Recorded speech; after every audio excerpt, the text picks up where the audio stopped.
Fala moçada, beleza? Professor Bruno voltando com o nosso curso de Arduino.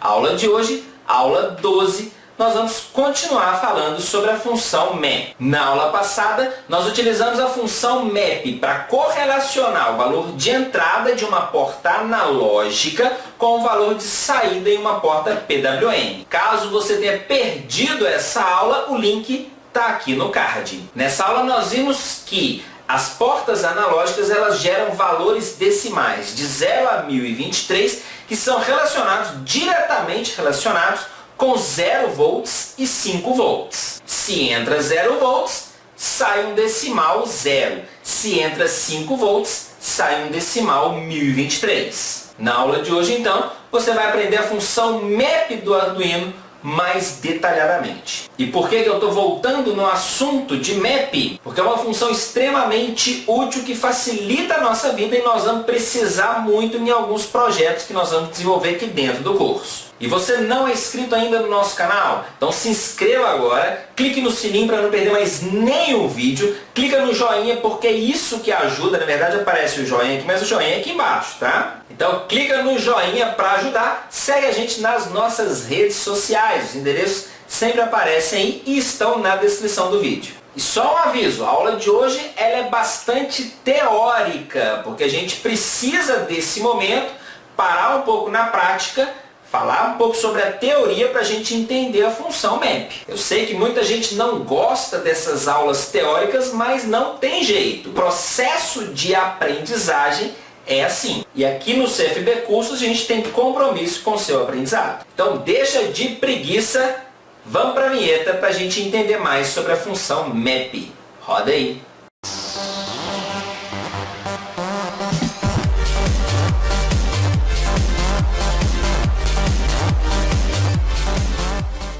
Bom, pessoal, então vamos lá. Vamos falar mais sobre a função map, essa função extremamente importante aí para a gente, muito prática, certo? E nós vamos usar algumas vezes durante o nosso curso, em algumas aplicações aí, que ela facilita demais a nossa vida aí, beleza?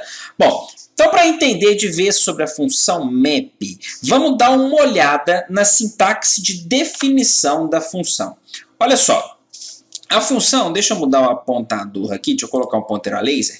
A função ela retorna para a gente um long, certo? Que é um inteiro, um long int aqui. Notem que além de retornar um int, todos os parâmetros de entrada são inteiros, ok? São do tipo long, que é um inteiro longo, tá certo? E o retorno dela aqui é um long que é o resultado dessa operação, exatamente com os valores de entrada. Então, na aula de hoje, nós vamos testar valores aqui com esse cálculo, vamos entender um pouco mais de perto aqui como funciona a função map, que é extremamente importante e útil para a gente dentro do Arduino. Então, esse é o cálculo que é feito para relacionar o valor de entrada, que é esse x aqui, de acordo com a faixa de entrada, que é esse min e inmax, certo? Na faixa de saída, que é esse outmin a outmax. Então tá todo o cálculo que é feito aqui, a gente vai detalhar na aula de hoje. Não entendi nada. Então a gente vai com bastante calma. Vamos trocar esses nomes aqui por nomes mais amigáveis, para ficar mais simples de entender. Vamos dar uma olhada nessa outra imagem aqui que eu preparei, com os nomes diferentes dos parâmetros aí. Então eu estou chamando aqui, ó, o primeiro parâmetro que é valor. Esse valor é o valor que vai ser mapeado, ou seja, é o valor que vai ser pesquisado aqui na faixa de in, entrada mínima, a entrada máxima, ok? E vai ser correlacionado com outro valor na faixa de saída, entre saída mínimo e saída máximo. Então, basicamente, ele vai pesquisar esse valor aqui, certo? Nessa faixa, de mínimo a máximo. Quando ele encontrar o valor nessa faixa, ele vai retornar um valor relacionado que está nessa faixa de saída. Então, uma forma fácil da gente entender o mapeamento, esse mapeamento que ele faz, é o seguinte. Vamos supor esses novos valores aqui, olha só. Então, eu estou usando a função map, ok? pesquisando aqui, ó, o valor de entrada vai ser 100. A faixa de entrada, a faixa que ele vai procurar, esse 100 é de 0 a 1023. E eu quero retornar um valor correlacionado de 0 a 255. Então, olha só, o 100 é o valor de entrada a ser mapeado. O 0 é o valor mínimo da faixa de entrada, 1023 é o valor máximo da faixa de entrada, esse outro 0 aqui, ó, é o valor mínimo da faixa de saída, e esse 255 é o valor máximo da faixa de saída. Notem que não necessariamente precisa começar do 0. Certo? A gente vai fazer esse cálculo aqui começando do 0 para ficar mais simples, mas daqui a pouco a gente vai entender aí com outros valores. Então, 100 é aproximadamente, 100 que é o valor de entrada, certo? É aproximadamente 9,7% de 1024, já que a gente tem a faixa começando do 0, eu só pego o valor mínimo e o valor máximo dessa faixa. Ok? Nesse caso, então, já que 100 é 9,7%, qual que é o valor correlacionado na saída?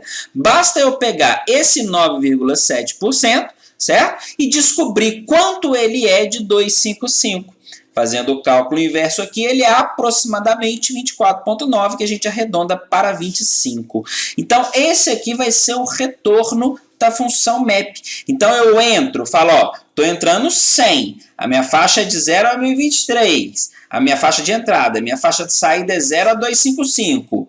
Dentro dessa faixa 0 a 255, qual é o valor que relaciona com o 100 na 0 a 1024? É o 25. Mas o cálculo que é feito de verdade, ele é um pouquinho diferente. Ele acaba que ele é uma porcentagem, mas ele é um pouco diferente desse. Porque no nosso caso nós estamos pegando que a faixa sempre vai começar de 0. Mas a faixa de entrada ou a faixa de saída, elas não necessariamente precisam começar de 0. Pode ser, por exemplo, de entrada começando de 90 até 532, por exemplo. Então, aquele cálculo que a gente fez, ele não vale. Mas o cálculo original, ele também é uma espécie de porcentagem. Nós vamos dar uma olhada aqui como que é feito o cálculo mesmo, certo? Usando o recurso e usando realmente o cálculo original da função map, para a gente ver que funciona. Vamos dar uma olhada aqui nessa nova imagem, onde eu tenho a função map aqui com os parâmetros que nós definimos. Olha só que eu separei em cores para ficar fácil da gente correlacionar, certo?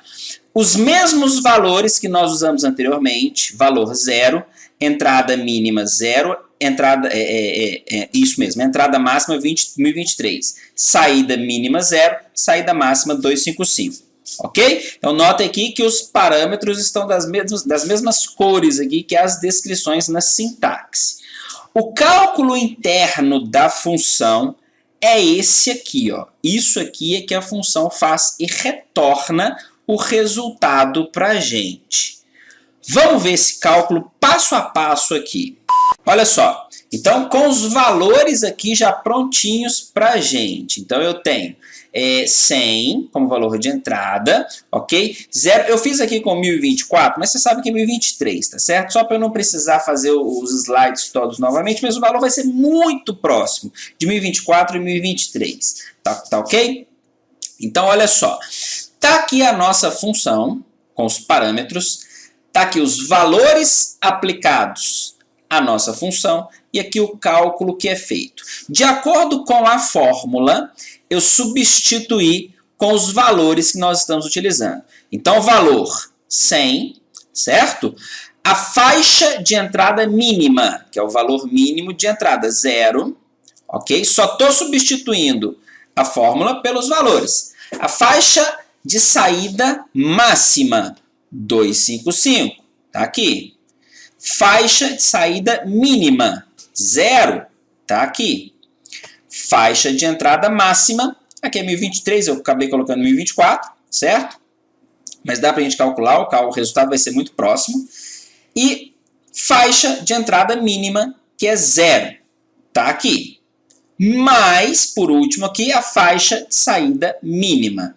Faixa de saída mínima, tá aqui, ó, valor mínimo de faixa de saída, 0, tá aqui. Então, é só substituir, certo? Os valores aqui de parâmetros da fórmula pelos valores que nós vamos calcular. Primeira coisa que a gente tem que fazer é calcular os parênteses. Então, calculando os parênteses aqui, nós vamos obter essa faixa aqui, ó, 100 menos 0, 100. 255 menos 0, 255. 1024 menos 0, 1024. Ok? Mais 0 aqui e os sinais. Calculando aqui novamente, nós temos 100 vezes 255, 25.500. Dividido, está aqui, por 1024 mais 0 é 1024. Enfim, nós temos o resultado que é o 25.500 dividido por 1024, 24,9, que é aproximadamente, né, a gente arredonda aí para 25. Não necessariamente ele arredonda para cima, pode ser que ele arredonde para baixo, tá certo? Mas é só para a gente entender o cálculo aqui. Viu só? Agora você já sabe como que a função map funciona. E agora a gente vê que não é uma coisa de outro mundo. Só que em vez de a gente ter que fazer todo aquele cálculo manualmente, ele faz o cálculo para a gente. Então agora, para fixar, vamos ver de novo o cálculo com valores diferentes. Vamos lá. Agora o valor a ser mapeado vai ser o 325, certo? O valor mínimo da faixa de entrada agora não começa do 0. Agora eu vou começar de 200 e o valor máximo agora vai ser de 800. Então a faixa de entrada vai ser de 200 a 800. E a faixa de saída eu vou continuar com 0 a 255 para a gente deixar uma relação aqui com a porta PWM. Ok? Então, função, os parâmetros, os valores aplicados aqui à função, os valores que eu vou, dessa maneira que eu vou usar a função. Ok? E aqui os parâmetros, nós substituímos os parâmetros pelos valores. Então, fazendo o cálculo aqui, resolvendo os parênteses primeiro, nós temos aqui, primeiro parênteses, 325 menos 200, 125. Segundo parênteses, 255 menos 0, 255. Terceiro parênteses, 800 menos 200, 600. Ok? Então, agora nós vamos fazer a multiplicação. 125 vezes 255, 31.875, dividido pelos 600 mais 0. Ok? 600 mais 0, 600. 31.875 dividido por 600, o resultado é 53,125, que a gente arredonda para 53. Então, eu entrando com o valor 325, para essa faixa de 200 a 800, relacionando a faixa de saída 0 a 255, o valor relacionado nessa faixa de 0 a 255 é 53.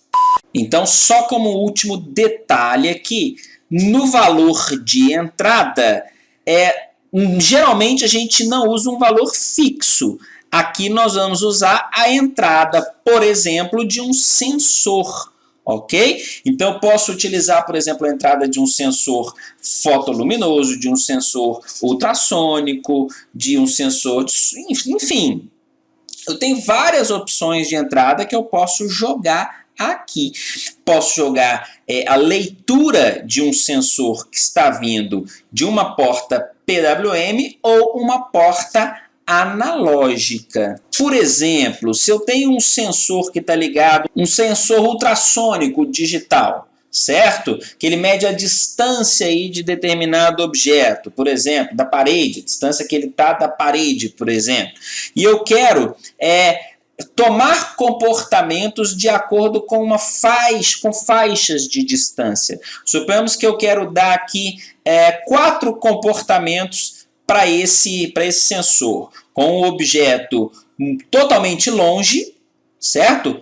O objeto mais próximo ainda e totalmente próximo, valor mínimo de proximidade. Então eu faria isso eu teria que utilizar a função map para isso. Eu vou jogar aqui o valor que está sendo lido do sensor, ok? A faixa que o sensor trabalha, a faixa que eu quero que o sensor trabalhe no mínimo e no máximo, certo? E a faixa de saída, faixa mínima e faixa máxima. No caso da de saída aqui, se fosse comportamento, 4 opções de comportamento, poderia ser de 0 a 3 ou de 1 a 4. Tá certo? Seria a minha faixa de saída, 0 a 3, por exemplo. Então, quando a função map estivesse retornando 0, eu chamaria uma função para executar um comportamento. Quando a função map estivesse retornando 1, eu chamaria outra função para executar outro comportamento. E assim por diante. Quando estiver retornando 2, quando estiver retornando 3, eu chamo as devidas funções para executar as tarefas devidas. Então, na aula de hoje, você aprendeu um pouco mais sobre a função map. Você ainda não é inscrito no nosso canal? Não perde mais tempo, não. Se inscreva agora, clique no sininho para não perder mais nenhuma aula, clique no joinha para ajudar o nosso canal. Aqui no CFB Cursos, a gente tem aula de segunda a sexta. Todos os dias, uma aula de informática avançada especialmente desenvolvida para você. Próxima aula de Arduino, nós vamos ver o nosso primeiro sensor, que é o sensor LDR. Vamos fazer essa entrada aí para a gente controlar, para a gente verificar a luminosidade do ambiente e tomar alguma determinada decisão com o Arduino. Beleza? Um abraço, até a próxima aula. Tchau, tchau.